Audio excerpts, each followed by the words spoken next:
ಶುಭೋದಯ, ನಮಸ್ಕಾರ, welcome to Yoyo Kannada. ರಾಜ್ಯ ರಾಜಕಾರಣದಲ್ಲಿ ಈಗಲೇ ಚುನಾವಣಾ ಫೀವರ್ ಶುರುವಾದಂತಿದೆ.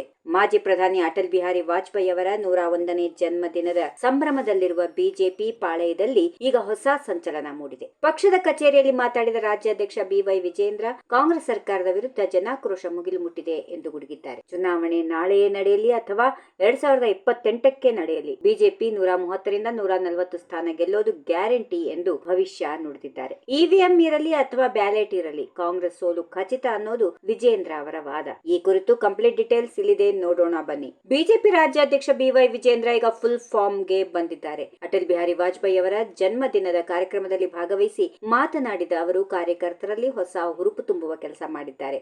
ರಾಜ್ಯದಲ್ಲಿ ಸದ್ಯ ಆಡಳಿತ ನಡೆಸುತ್ತಿರುವ ಕಾಂಗ್ರೆಸ್ ಸರ್ಕಾರದ ವಿರುದ್ಧ ಜನ ಆಕ್ರೋಶ ಹೊರಹಾಕಿದ್ದಾರೆ.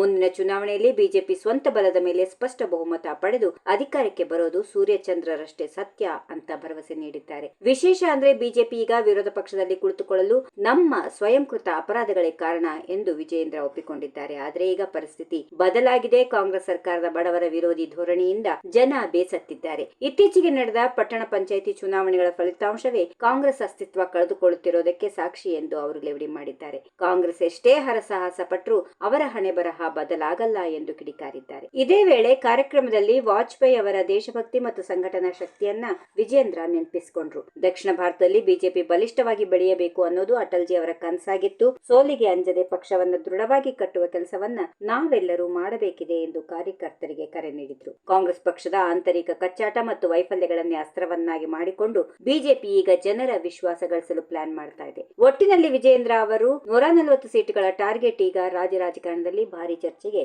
ದಾರಿ ಮಾಡಿಕೊಟ್ಟಿದೆ. ಕಾಂಗ್ರೆಸ್ ಹೈಕಮಾಂಡ್ ಮಟ್ಟದಲ್ಲಿ ನಾಯಕತ್ವದ ಗೊಂದಲ ನಡೀತಿರೋ ಬೆನ್ನಲ್ಲೇ ಬಿಜೆಪಿ ನಾಯಕರು ಸಂಘಟಿತವಾಗಿ ಚುನಾವಣೆಗೆ ಸಜ್ಜಾಗ್ತಾ ಇರೋದು ಕಾಣ್ತಾ ಇದೆ. ಮುಂದಿನ ದಿನಗಳಲ್ಲಿ ಈ ರಾಜಕೀಯ ಜಿದ್ದಾಜಿದ್ದಿ ಯಾವ ಹಂತಕ್ಕೆ ತಲುಪುತ್ತೆ ಅನ್ನೋದನ್ನ ಕಾದ್ ನೋಡ್ಬೇಕಿದೆ.